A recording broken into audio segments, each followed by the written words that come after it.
The broadcast is now starting. All attendees are in listen-only mode.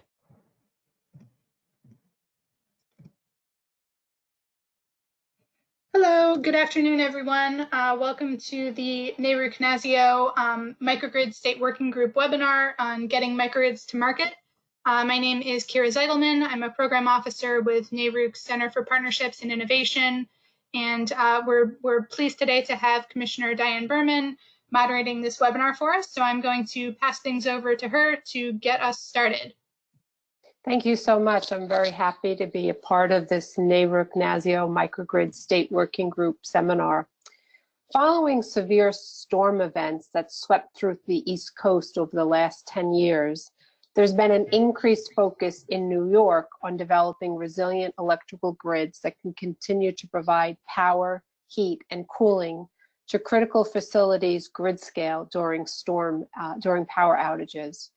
New York State has supported the development of these microgrids through our New York Prize program, which had a focus on generating exportable knowledge for other communities interested in developing their own microgrids. It is not without its challenges. Back in 2011, the New York State Energy and Development Authority, or NYSERDA, along with the New York State Department of Public Service and the New York State Division of Homeland Security and Emergency Services, issued a report entitled Microgrids for Critical Facility Resiliency in New York State.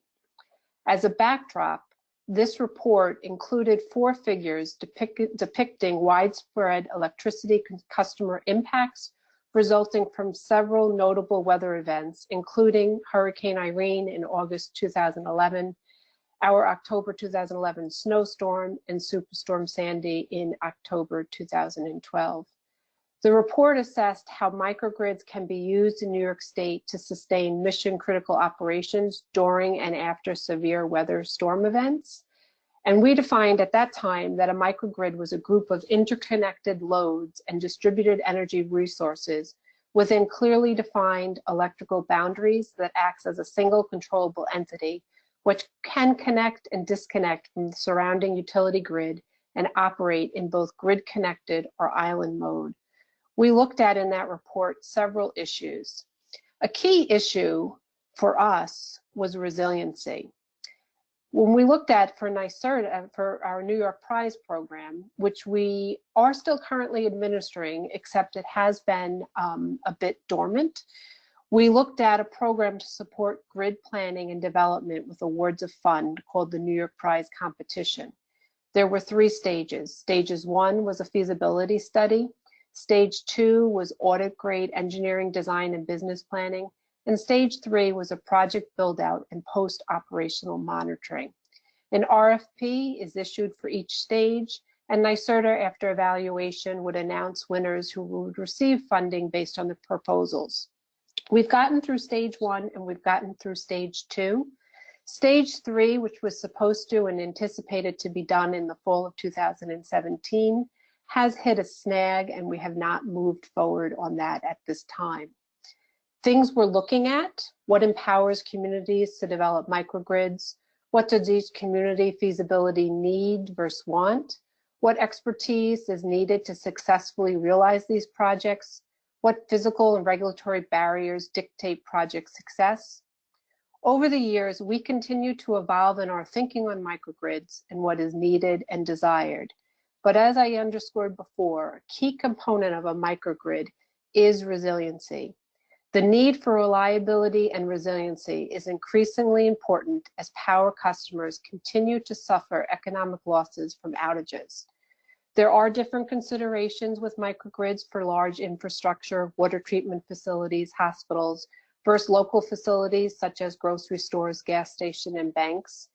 There is an increasing dependence on electricity for critical services, and we do continue to have evolving threats from wildfires and extreme weather that make long duration or more widespread outages increasingly important to address. There are also an increasing number of residential and C&I customers that really want to consider ways to improve their reliability and resiliency, which may include microgrids. Microgrids can provide benefits to connected customers, the grid, and communities, and may be well situated to protect customers and the system from emerging threats. Microgrids are also highly customized, at times difficult to deploy, and can be expensive. Microgrid developers have identified a couple of main issues that they're facing. One is a lack of standardized approach to regulating microgrids in the United States. 2, conflicts with pre-existing rights on electricity delivery. And 3, the lack of a champion to move a microgrid project forward, someone that takes ownership of the project and makes it happen. COVID-19 has underscored the need for resiliency in energy grid. We literally need energy. There is a focus now on more infrastructure development. That means as it comes to energy, microgrids may have an opportunity with more infrastructure development to be a part of the solution.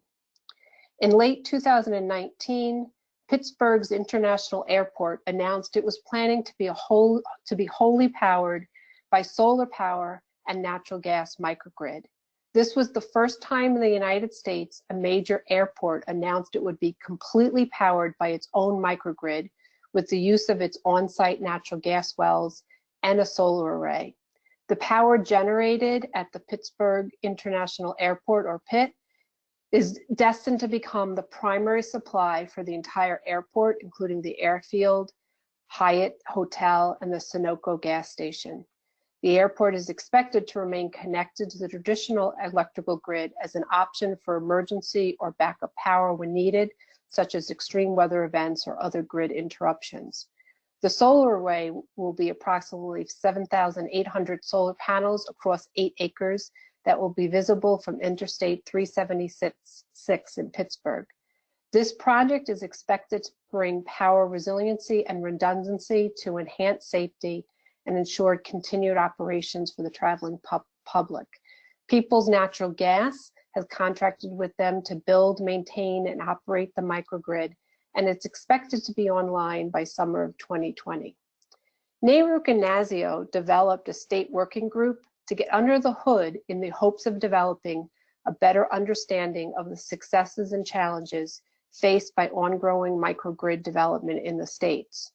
One of the goals of this state working group is to understand the barriers and think creatively about how to overcome issues, including drawing on lessons learned and ideas from organizations developing microgrids. The goal is an educational opportunity that may showcase a set of scalable public and private sector best practices for consideration by regulators and relevant stakeholders on the feasibility of microgrids, guidance on best practice stakeholder engagement, and advancing beneficial microgrid development and incorporate expertise from the U.S. Department of Energy. The working group hosts, like today, facilitated discussions to explore microgrid development and applications, policy and regulatory frameworks, and financing models to understand the full range of benefits that microgrids may be able to provide to owners and operators, ratepayers, and other stakeholders. Today, to help us think about these questions, we will hear from Schneider Electric and Sunrun about 2 proposed models for microgrid development: energy as a service and the neighborhood grids concept. This is not the be-all and end-all, but rather 2 model examples that we may look to. Please feel free to submit questions throughout the webinar, and we'll get to them at the end. Today we have 4 speakers: Jeff Morris, Director of State Government Relations from Schneider Electric; Mark Feasel, President of Smart Grid, Schneider Electric; Ann Hoskins, Chief Policy Officer, Sunrun; and Tefford Reed, Senior Director of Advanced Products for Sunrun. Jeff, do you want to take it away now?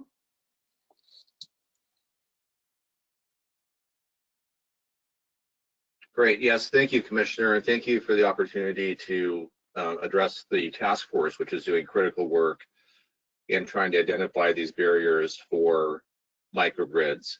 The presentation that we're going to share with you today is that I am planning on touching on policy issues that we are tracking as being barriers from us deploying microgrids across North America.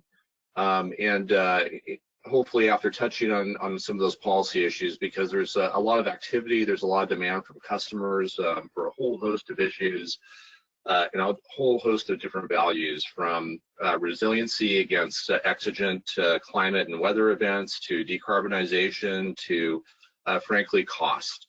So I'm going to be touching on those going through my deck. I'm going to turn it over to my colleague, Mark Feasel, who's the president of our Microgrids business unit for North America. Next slide, please. If you're not familiar with Schneider Electric, I'm going to focus on the North America unit, because that is who I work for, is Schneider Electric North America. We have over 100 years of experience in the U.S. market. Our headquarters is based in the Boston, Massachusetts area, and our R&D facility in Andover is where we do most of our research and development for leading edge products in a variety of different sectors. We have about 19,000 employees in the U.S. We do business, have business license, and operate with both people and offices in 40 of the 50 states. 70% of the buildings in the world have Schneider products, as well as 50% of the hospitals. And we do about $7 billion worth of revenue from our different products we offer in the North American market. Our corporate goal, just to know where we're at with sustainability, is that we have a goal of being net zero with carbon by 2030. And we're also, just this year, reached 80% renewables, powering our facilities across the U.S. With a goal of being 100% renewable, hopefully by 2025.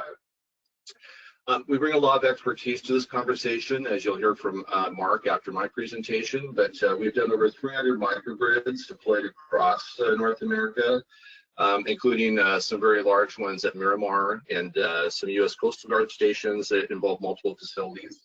My hope is that I'm going to set the stage for a lot more granularity about some of the technologies that make up this energy as a service business model that will give a lot more clarity to how that model operates, and again, what it could help it deploy more quickly. Next slide.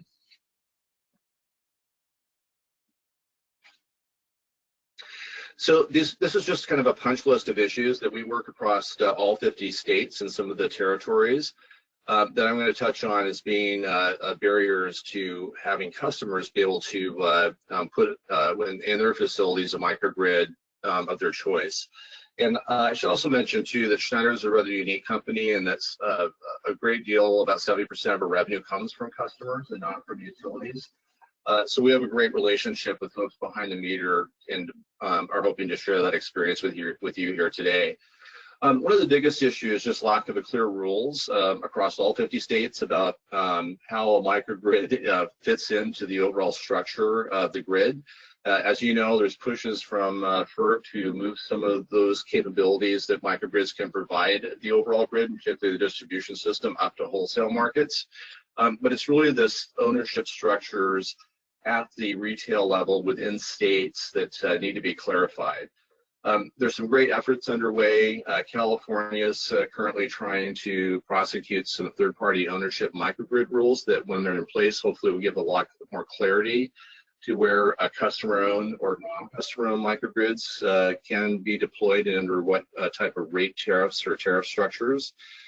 And one of the issues too that we're struggling with is also microgrids being thrown in with all the other DERs that are creating some challenges for the distribution system, particularly on circuits. I've not seen an islandable microgrid that doesn't improve the hosting or peaking capacity on a circuit, and the ability to give more flexibility for renewables to that distribution utility if they have the ability to see that level of detail on their distribution system. And I'm going to probably come back around in a slide here and touch a little bit more on that question of that value at the circuit level below substations. One of the big issues too is just trying to get folks to be agnostic at this point of the relationship structures behind meters. There's a lot of different business models coming to be to the marketplace to give customers more flexibility. You're going to hear about the energy as a service in a second. But in trying to be agnostic, we would ask commissions and state energy officials to look at some of the tools used in the devolution of local landlines to VoIP, and allow agreements to maybe be filed with commissions or be operating with the Consumer Protection Acts in different states. There's a lot of different values besides the cost of energy that customers value in those relationships. And not being agnostic does not let us have the ability to create value within our relationships with those customers. So some of those might be decarbonization, they might be resiliency. As you know, there's a lot of things that come in a kilowatt hour charge at the meter that aren't represented necessarily in the kilowatt hour volumetric model. A big one you're going to hear much more about is to allow public-private partnerships for third-party microgrids. You know, one of the issues is that utility-owned microgrids usually require some sort of rate basing, and it's really hard to get in, and depending on the level of digitization of that distribution system, to show the benefits within a rate class. Some folks may not see that benefit directly if they don't have the ability to really see a lot of granularity at the circuit level below substations. The other thing too is that third-party microgrids, whether it's a P3 or an energy as a service model, really are very competitive, since they can be financed outside of that rate of return and rate basing relationship. And so they give customer more choice and overall improve some of the relationships on the distribution system. And finally, just to wrap up here on this slide, you know, the different procurement processes just need to be very transparent. It's hard to actually get into some of these processes and even figure out how you compare a third-party owned microgrid versus a utility-built microgrid, and what might be the best benefit to ratepayers, because there is not a true apples-to-apples process to compare the two models. So having that tool in place would really help not only create transparency, but make it clear that that customers and ratepayers are getting the least cost solutions. Next slide. One of the things that, again, helps break down barriers is that, again, I mentioned before that microgrids tend to be thrown in with all the other DERs on a distribution system. In many cases, like because of the flexibility and the ability for the microgrid to both increase hosting and peaking capacity, they can actually improve the ability for more PV rooftop solar to be built out, or more EV charging over the long haul, by being able to time how it interacts with that circuit below the substation. Right now, there's not a clear process all the time where how microgrids need to interconnect and what those relationships are. And some examples of that would be, if you can have a very clear, a seemingly clear diagram about how a microgrid needs to interconnect with a local distribution utility, but then questions come up about, well, can you prove that the energy going into an energy storage device is actually coming from the microgrid and not from the utility?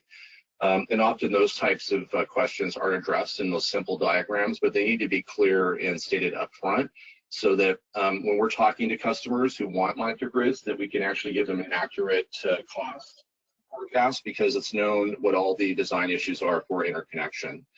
The other thing is that changing some of the issues around the interconnection and connecting more clearly to DER planning would actually improve the ability for us to target customers where microgrids would be the least cost solution for improving some of the hosting and peaking capacities on a circuit.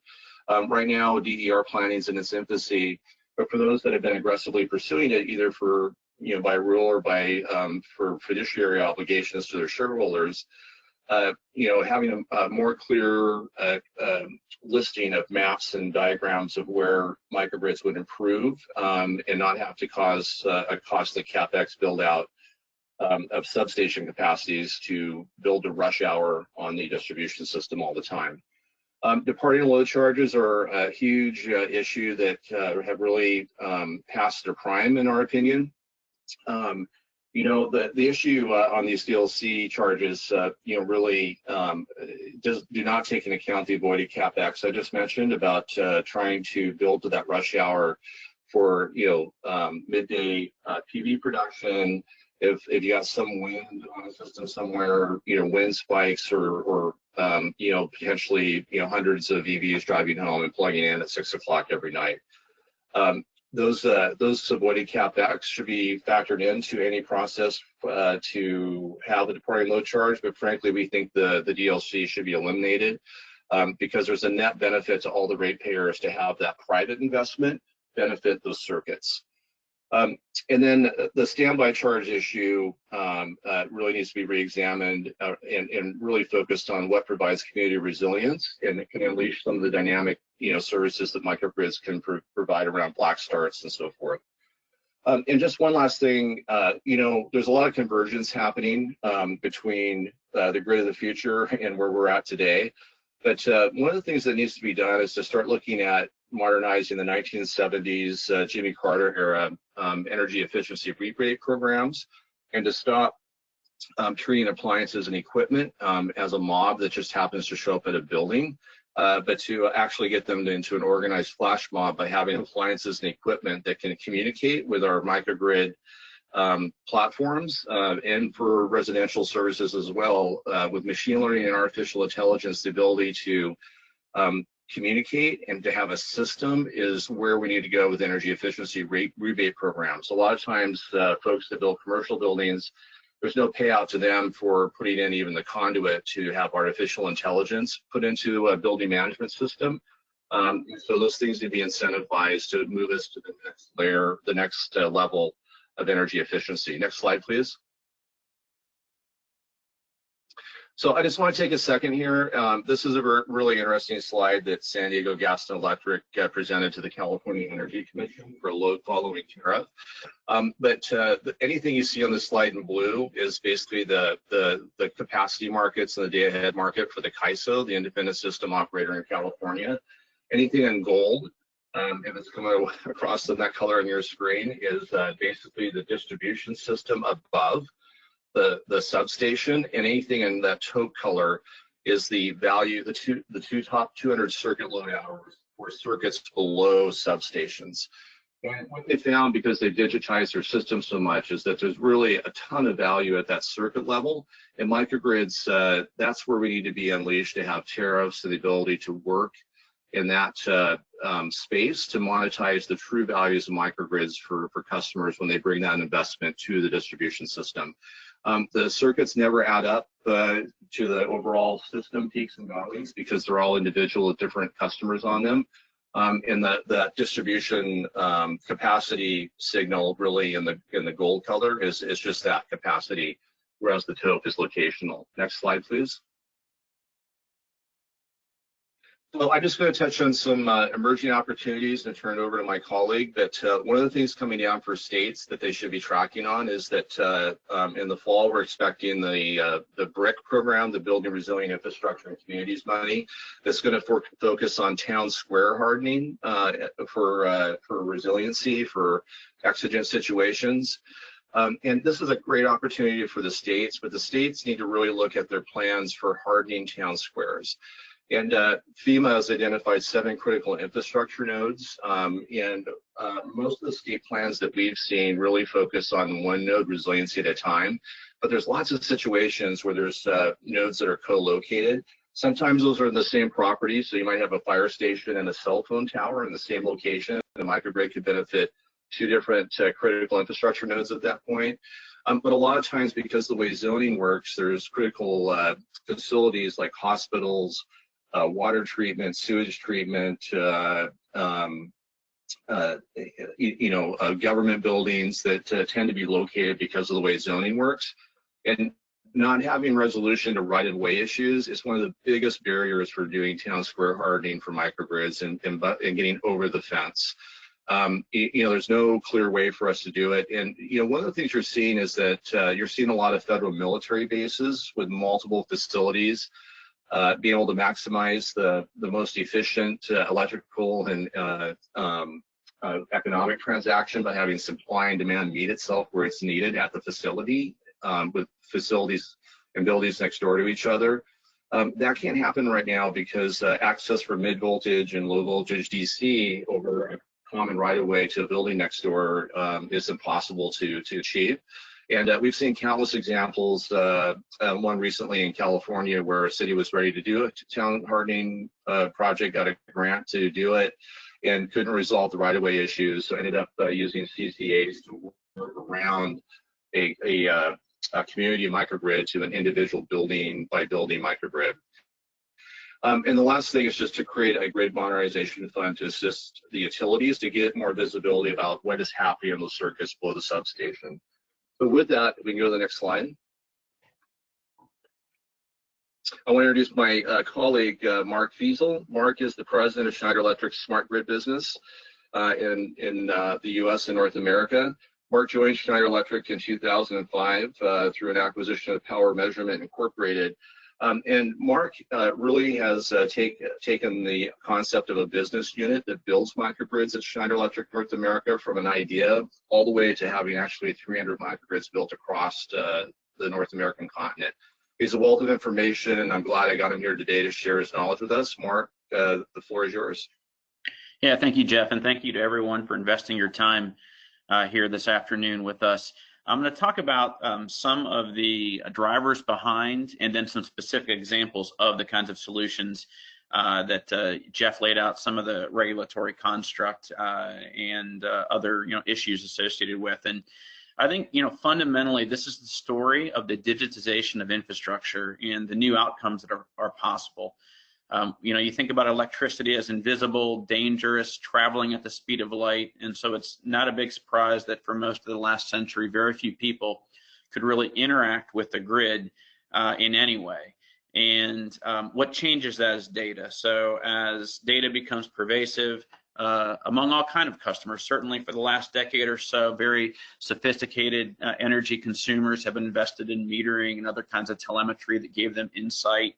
But what's happening, of course, now is that even the most simple facilities can now embrace digitization because it's built in when you buy a generator, when you buy electrical distribution switchgear. And what happens is that essentially energy becomes decommoditized. So no longer a consumer is getting an electron or unit of energy like a BTU with some built-in resiliency, sustainability, and cost that can't be controlled. They can think about now deconstructing those three vectors: resilience, cost, and sustainability, and begin to solve for what is right for them, their specific business, the specific site within this business, and then implementing improvements on site to solve very uniquely for their needs. And so we think of this as a journey that nearly every energy consumer is on today, with already microgrids being embraced at more and more kinds of facilities throughout North America. So next slide, please. And what we're going to talk about too as a construct of this is this idea of an outage and resiliency being a key part of a microgrid. Just some recognition that we live in a different time today. An outage, the ramifications of outage today are vastly different than 10 years ago. And what I mean to that is the integration, interconnected into systems. In a world that we live in today that's increasingly urbanized and increasingly connected, sometimes we don't think about some of the ramifications of an outage. So, the example, of course, just from last year when during the public safety shutoffs, along with that, some of our communication infrastructure was taken down. And the simple fact that, a lot of folks and emergency responders, folks trying to guide and lead public during these times don't have physical ways to go and accomplish their jobs as easily anymore. We're not carrying, printed out maps in our cars anymore or in our trucks. And even the way that our workflow around processes, so as simple as a utility, marking what assets have been damaged.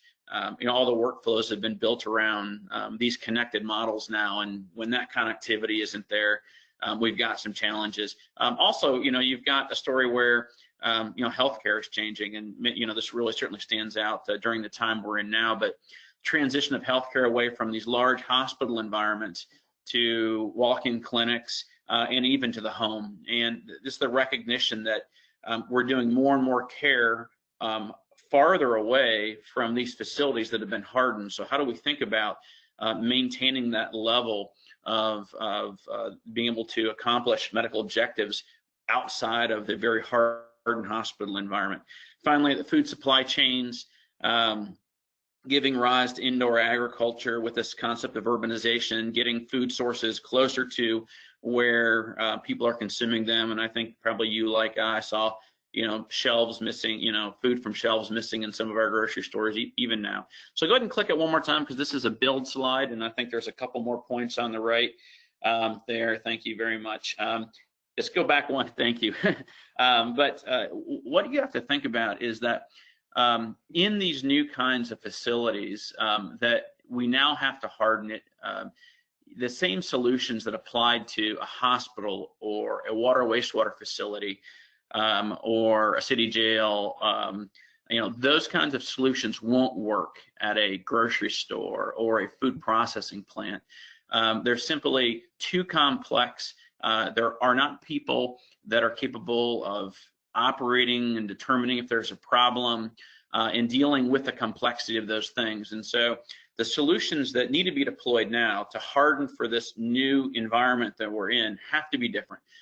At their core, modular, simple, scalable solutions are absolutely important. And the same story goes with the capital, right? The kind of capital that you can raise to build resilient infrastructure on a healthcare campus looks much different than the small clinic. The same capital constraints can't be on both those two kinds of solutions. So we've got to think about how we harden in this new world different kinds of loads. Next slide, please. So Jeff talked a lot about microgrid, and this is a curve that I borrowed from Jeffrey Moore, so from his book Crossing the Chasm, a late 90s book that still resonates with a lot of things today. But we've been in this world of consumers embracing distributed energy, and some of them, being able to decommoditize energy and getting better benefits around sustainability, resilience, and cost. But it isn't everyone today. In fact, I would contend that we're still in early adopter phase. And those early adopters, they have been able to optimize for their energy, performance along with their process. But most people can't do that. It's because there's complexities. There's technical complexity. You can imagine you're operating a healthcare campus today, and you want to add a wing on a building. I doubt that you would call up your utility and ask them what kind of generator they're going to buy and where they're going to site it and at what voltage it's going to generate at, and the million other technical, how is it going to be serviced, et cetera, right? They'd simply call up the utility and say, I expect to have an 800 amp load at 480 volts. The utility says, thank you very much. We'll have a service entrance for you in 4 months. But in exchange for that easy button that folks have right now, they gave up the ability to prescribe, or could give up their ability to prescribe the right mix of sustainability, cost, and resilience that might be better for their business. So, how do we think about taking the technological risks away from the consumer that isn't, most consumers that aren't really able to handle that? The same thing about the regulatory story. Will I be able to allow to interconnect these assets? What, if any, incentives and rebates are available to me? If they exist, will I be able to monetize those? Once again, a question that most folks can answer. And finally, from a financial point of view, if I'm in a business of making cars, does it really make sense for me to be owning energy assets? Are the returns associated with that investment commensurate with what I could do to create a new car line? It's often hard to align those two things. So those gaps are largely what's kept the majority of end users to keep them from embracing distributed energy, microgrid type solutions, even though there are some benefits. So let's go ahead and click, and let's talk about how an example of how some folks are able to begin to embrace this and what it might mean. And we just have about another minute till we go to the next speakers. Very good. So Montgomery County, Maryland, right outside Washington, D.C., a company or a county that embraced sustainability had experienced significant resiliency challenges, and we're looking for mechanisms to solve for resilience, to improve sustainability, because they believe it attracted businesses and folks to go live in that county, and wanted to avoid a large capital outlay. So next slide, please. And essentially, what occurred is, through the construct of an energy as a service business model, a microgrid was able to be created in a public-private partnership type fashion that allowed the county to improve their resilience, improve their carbon footprint, and not outlay any capital and fix their energy price over a long period of time. So I'll let you review these details later, but the next slide I just want to present just one view at this because it's kind of important. How the solution encompass both regulated and non-regulated aspects. So you can see some very familiar players, PEPCO, the Maryland Energy Administration, along with some non-regulated entities like Duke Energy and some technology partners, including Schneider Electric, together building these assets, removing those technical, regulatory, and financial burdens away from Montgomery County, allowing them to achieve exactly what we've done. And so I'll be happy to answer questions along with the next slide. Jeff and I'll be happy to dig into this more during the questions or after. So thank you. Great, thank you so much. Now I'll turn it over to Sunrun. Ann and Tefford. Sure.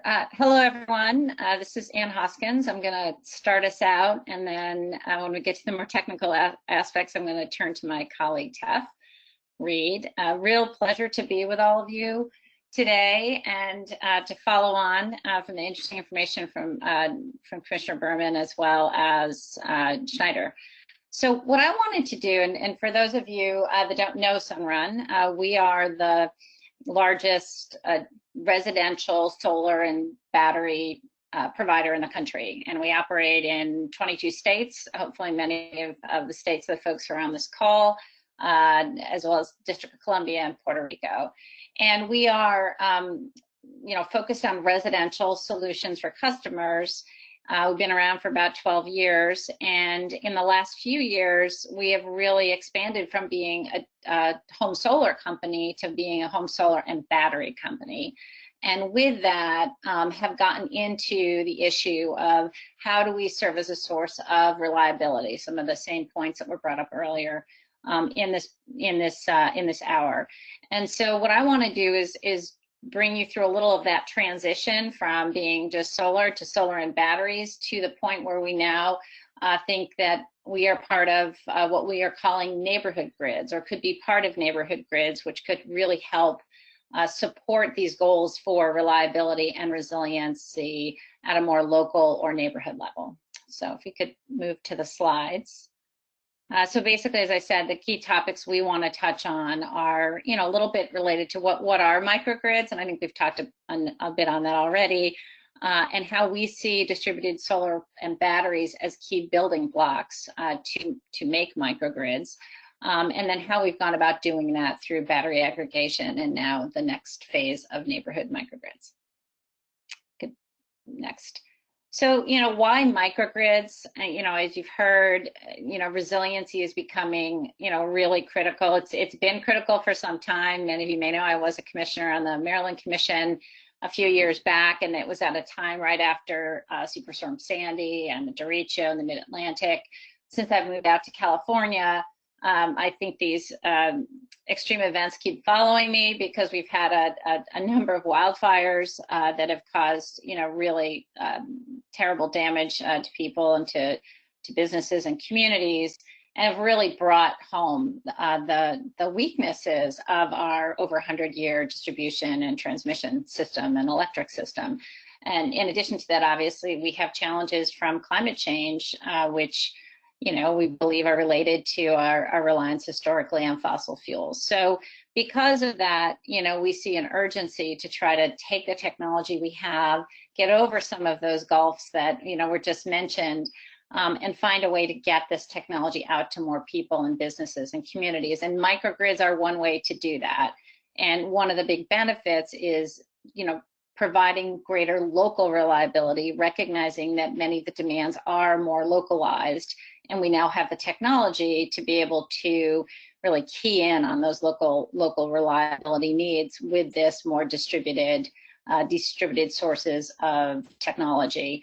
And as I mentioned, getting the benefit as well of reductions of GHG emissions, which we believe are essential to try to cure some of the challenges that we're having related to climate. So the next slide, please. You know, we are seeing, as I just think this is a picture of what I just said, just the types of severe weather and issues we've had, you know, over the past few years are definitely challenging a system that was already old, right? It was very exciting in the beginning of the, you know, in the beginning of the 1900s, you know, the system that was being, and through the middle of the 1900s. But now we're in, you know, a different century, and we have new technologies, and we have to try to figure out how to use them as that older system is, as the challenges of weather and climate are really creating some chaos in areas. Next.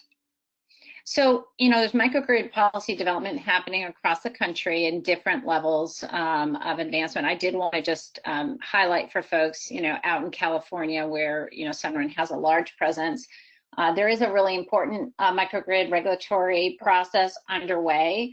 As you all know, these things take time, right? They're complicated, and this one really got started in 2017. We just had an order issued here recently, the phase 1 of what is going to be 3 phases of regulatory development for microgrid policies. And I think what, you know, we saw coming out of phase 1 was, you know, a little disappointing, right? Because you realize you weren't going to get from 0 to 100 very quickly. And that the solutions that were proposed, you know, had to be very short-term in nature and involve short-term fossil fuel solutions, just because of the sense of urgency with the wildfire season now upon us. But it did kick off phase 2, where I think the commission and stakeholders are going to be looking at, you know, how can we find microgrid development options that also achieve these state goals of lowering GHGs and customer resilience. And I think this is an opportunity which we're certainly going to engage in to try to say, okay, now how do we get over that gulf? How can we take this technology and make it as accessible as possible? And how can we work together with, you know, private entities, public entities, the utilities, so that we can really advance to that next level of microgrids, or as we will show you, other steps along the way, so that we can really start advancing the situation.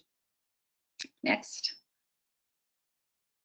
So, you know, at Sunrun, as I mentioned, we are really focusing now in the last few years on providing not just solar, but solar and home batteries, because together, you know, and many of you I'm sure know this, but if you just have solar panels on your roof, or solar panels out in the field, but solar panels on your roof, and you don't have a battery, or in some cases a smart inverter, when the system goes out, when the utility distribution system goes out, the solar panels have to be shut down as well to protect the safety of workers in the utility system, and it shuts off for safety reasons. But when you have batteries and a smart inverter, that home can become its own little microgrid, and customers can continue to have electricity. And, you know, when the sun's out in the morning, it can fuel their home as well as store power in the batteries. The batteries can continue to operate when the sun goes down, help fuel essential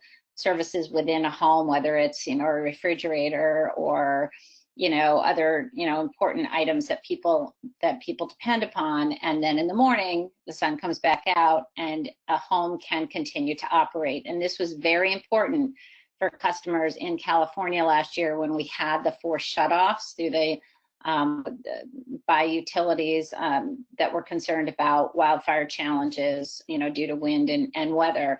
And so we had customers who were able to, you know, continue to operate their essential services for a number of days.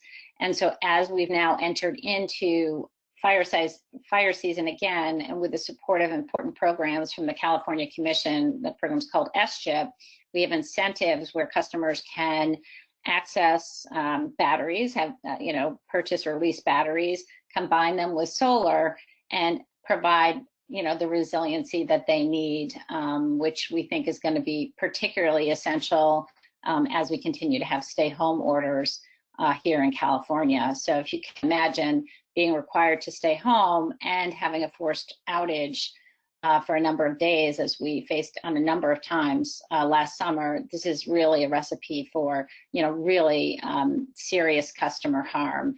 And so we are aggressively trying to just make sure people are aware that we have this technology, and it's clean technology, it's available, and we need to be working together to try to get this out as an option for customers.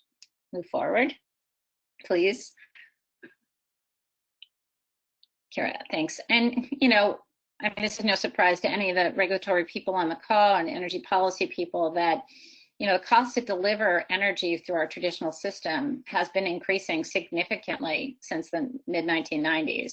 Some of this, I think, was masked when we had, you know, a benefit in the Mid-Atlantic, certainly in parts of the country, of reduced energy generation costs, you know, through reductions in the net price of natural gas. But consistently, we've seen increased costs in trying to upgrade our 100-year-old plus system. And so this is going to be a major challenge, particularly to customers, as that cost of, if that cost of power goes back up, which is why we have to continue to push to find less costly options that could be less reliant on these expensive delivery systems. Next slide, please.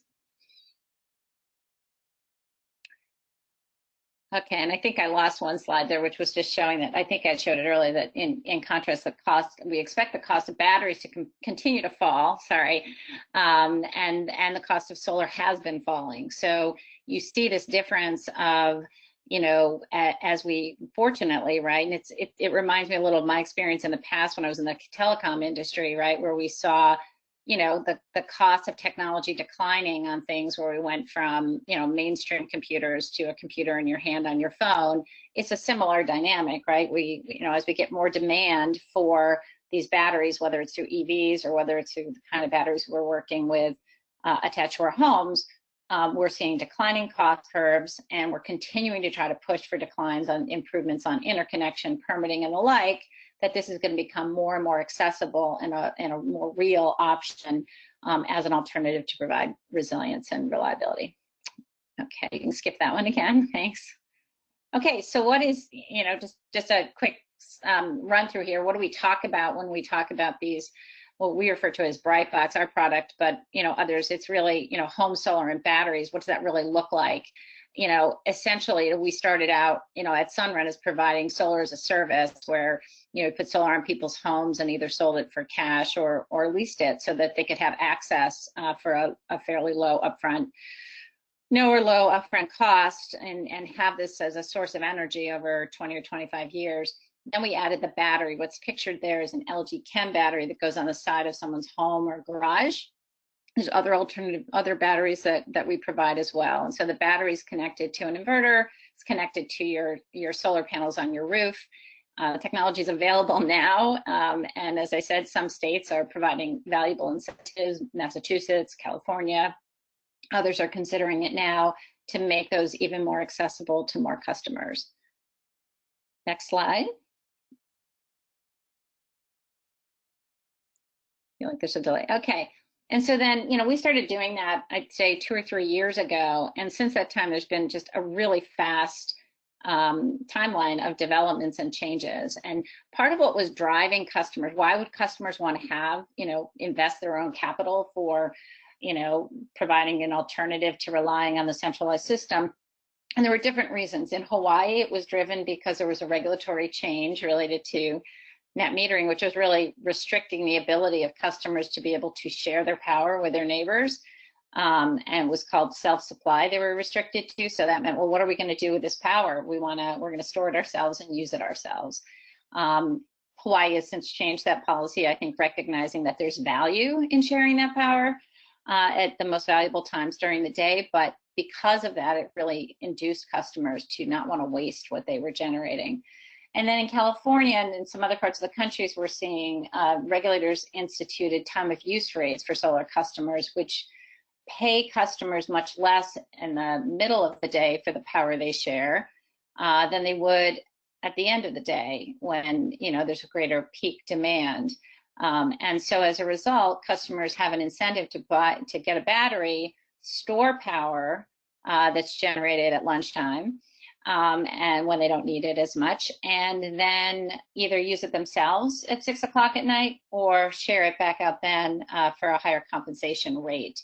And so we refer to this as time of use management. And it's something that I think is also related to reliability, because we all know that at those peak time periods, it's putting a lot of stress, you know, not just on the need for generation, which is often some of the dirtier generation around the country, but also stress on the distribution and transmission systems, right, by everybody demanding energy at the same time. So we become a solution to that stress on the system. Next, please. So then what we started seeing was as more people were getting the batteries and solar, we started to see recognition from utilities and policymakers of the grid services value. As I mentioned, you know, there is value in customers storing this power and having it available when the grid needs it, or when there's a policy to try to replace another source of generation.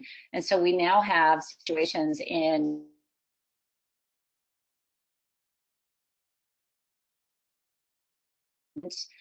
where our customers who have batteries are eligible for tariff services to give them an incentive to essentially provide demand response, which, you know, I know in my days when I was in Maryland and I signed up for the demand response program for my air conditioning, it meant that I had to agree that I would let my air conditioning be turned off and I'd get a payment or a reduction in my bill. And I did that as a good energy efficiency person. But you know, it's not great, because we would definitely see there were customers who after a while were getting tired of that, right? They would only really want their air conditioning cut off a few times a summer. And that was a concern. But with this, what we're able to do is, and Tef will talk more about how this all works, but when we have hundreds or thousands of customers with a battery connected to their solar, we're able to aggregate that and manage that so that when we get a signal from the utility that they need a resource, we're able to manage it so that customers are not losing really anything. We take the power from the customers that have the excess available. And so it's not the air conditioning situation. They're providing a valuable service, but we're optimizing it, right? We're optimizing this disaggregated resource so it's not just sitting there, and it's able to be shared and bring value to the system. Next, please. Thanks, Anne. And I'll just cut in briefly and say that we'd like to transition to our Q&A so that we have a few minutes in about 5 minutes or so. So I know Tef has slides as well. Yep, I'll switch over there quickly. Let's. I won't repeat it now, but we also entered into a contract with ISO New England to provide capacity. It's just another part of the transformation here. Next. Seems to be a delay. I don't think, oh, I can't just see behind this thing here. Okay, perfect. So, and then from there, just to say, we're now in the process of a number of, I would say, the next generation of grid services where we are working. We just announced, oh dear, some of you may have, okay, now I have feedback. I'm going to hand over to Tef because I'm getting feedback. Tef, do you want to take it from here? Yeah, I'll take it from here. Everybody can hear me? Yes. Okay, perfect. So virtual power plants, you know, as Anne was speaking, we have quite a few partnerships. ISO New England BYO. So that's kind of like bring your own device project. We have projects in some of the, you know, some of the community aggregators in Oakland, California, in Los Angeles, in some of the other utilities for frequency response services. And, you know, this is the kind of virtual power plant concept. Why don't we go to the next slide?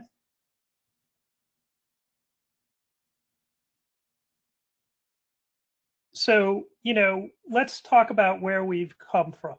We're coming from today where virtual power plant is a reality and a growing business for us. You know, we're in scenario one, which is kind of normal operation, which is PV and storage is kind of there and it's available when the grid is going. And when the grid is out, you know, you have scenario 3 where the customer can self-supply themselves. But obviously the self-supply of themselves is becoming a very popular alternative for consumers. but it's certainly not the most efficient thing for society. For society, it would be way more efficient if all these individuals who are willing to invest in batteries can share these batteries in the event that there is an outage. So that's really the scenario 2 in the middle here, which is the community backup scenario, which really doesn't require the transmission facilities from the utility. This isn't the idea of a public safety shutoff where the transmission might be shut down, but it's about how do you share power in communities when the power goes out. So next slide. The proposed solution really today is today, majority of the energy that we're generating is being generated and stored on site. We really are looking to develop the ability to share power to support the local needs. And, even, if you think about a neighborhood microgrid, what that looks like, even the ability for the microgrid to be able to isolate from the main grid. One of the things I would say here is this is kind of the evolution of VPP. Microgrids and VPPs are going to go hand in hand.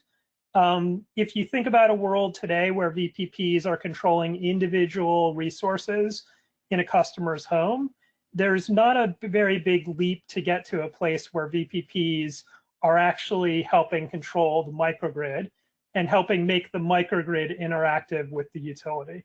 And what I would say for these solutions is, in the solar space, we have evolved from what used to be grid interactive inverters, where the inverter was absolutely required to shut down.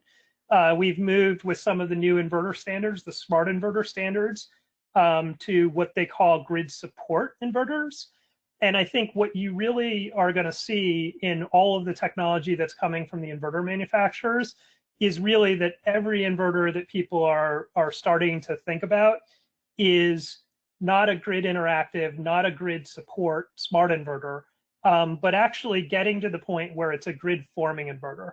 So every inverter that we're deploying today in a bright box system is really a grid forming inverter. It's just a question of how large a grid are we allowed to form. So for the benefit for the customer is clean, local, resilient power. With the scenario we're talking about, and we'll show you more details in the next slide, it's the utility being able to continue to provide a service to their ratepayers. And I think in society, it's the ability for the adoption of rooftop solar and battery storage to help us deal with carbon emissions, help us deal with inefficient power sources, and really empower our local communities. Next slide. So basically, the neighborhood grid concept, and we have a white paper out on this concept generally, and we've had good response from a number of utilities on this, is the idea of, it's basically the idea of having a substation sited storage system and the ability to isolate feeders at that substation so that we can power the resources that are in a neighborhood. The idea of how this works is that the switchgear is going to disconnect from the transmission grid, creating a distribution island. The substation's battery allows us to do the black start of the microgrid resources. And then the idea is that the DER should be able to sustain the entire segmented space of the microgrid. Now that requires a lot of resource, but we'll talk about that in the following slide. Next slide. So really what is required here? Obviously DER level controls. So this is the ability of the DER to detect that there's been a grid segmentation and to change mode to operate in this islanded environment. This is something that we have technology today to do, and we have improving technology coming in the next year to 2 years in terms of inverter technology. We have to have substation level controls. this is really, in fact, in some ways, kind of the world that Schneider works in. But there's the need to be able to send signals and to have the DERs interact with either the substation or via the VPP with the utilities control room. And then we have local area and supervisory controls. This is really trying to, this is effectively the microgrid controller. Although I would say it's becoming more and more true that whereas in existing microgrids, people talk about microgrid controllers as a distinct entity, it's coming to a place where there's a lot of people who are working on microgrid control that is going to be distributed, meaning that the microgrid controller will be made up of multiple autonomous controllers that are interacting in the correct way to provide a stable microgrid. And then grid interaction controls, which is really to transition back to the main grid when the main grid is ready to take the load back on again. Next slide. So additional frameworks that are required to make this real. Distributed system operators management.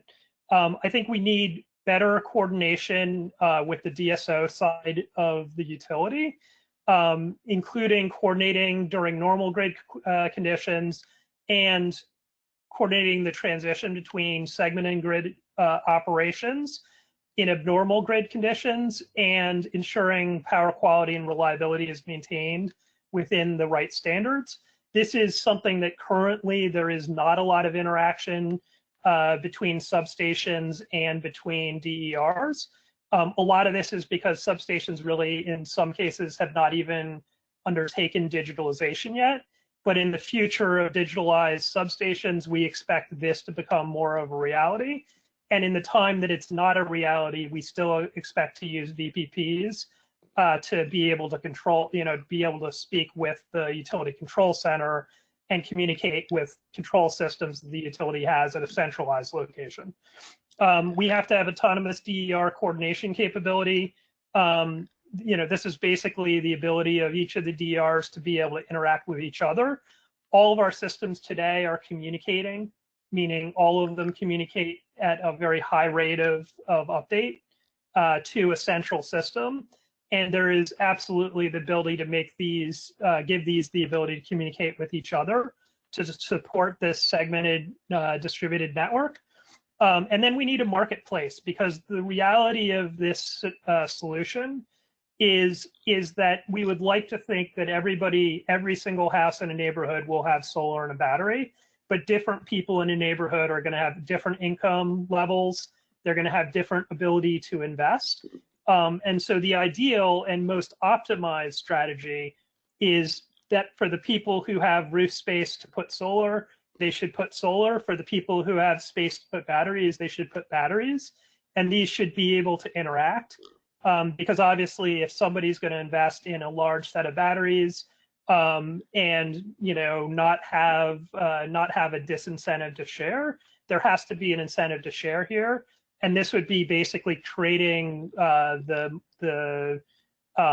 transactional space for a microgrid. And then finally, we need diversity of DERs, including, what we see is that with technology today, you could have solar plus battery plus a very small fuel cell that could be very independent of the grid almost forever. So that is, kind of a concept that you could get to, is that with maybe a 1 kilowatt fuel cell, you could be able to support the entire house for infinite time or indefinite time. Next slide.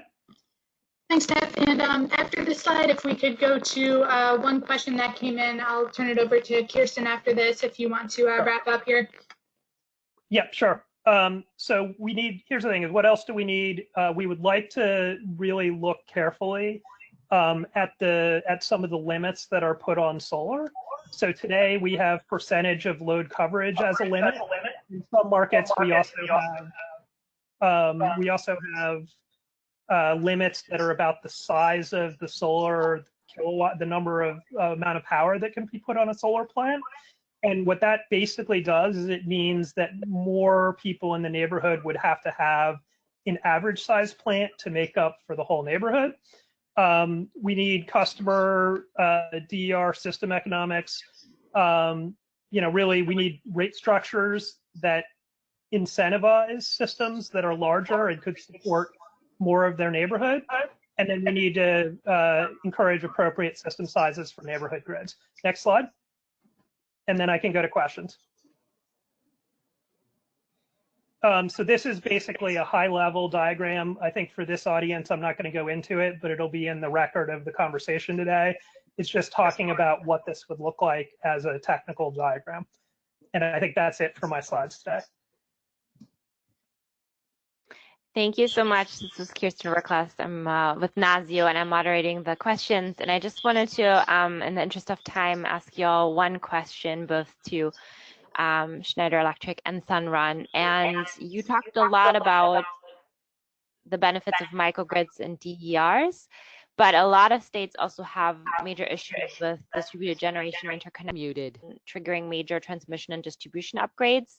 And if you could speak about the additional costs and challenges that microgrid and distributed energy resources create to the electric power grid. Unmuted.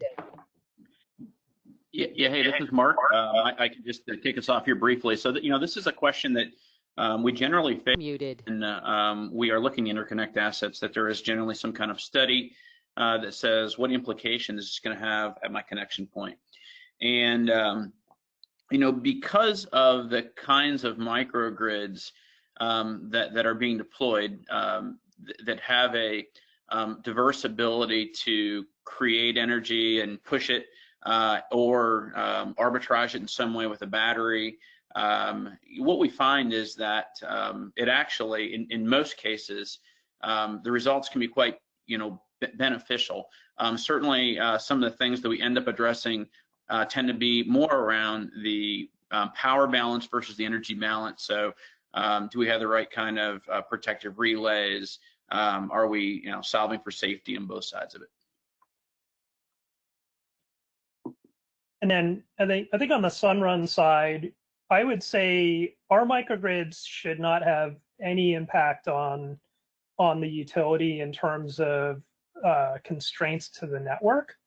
I think if you think about how this works, these are systems typically that are in most cases charging from solar, so they're not adding additional load, and really charging from solar is because of how some of the ITC tax rules work for these types of systems. So we are always charging from solar, and when we are outputting power, for the most part, what we're actually doing is preventing additional load in the localized neighborhood. So we should actually be taking constraints off of the neighborhood versus putting more on.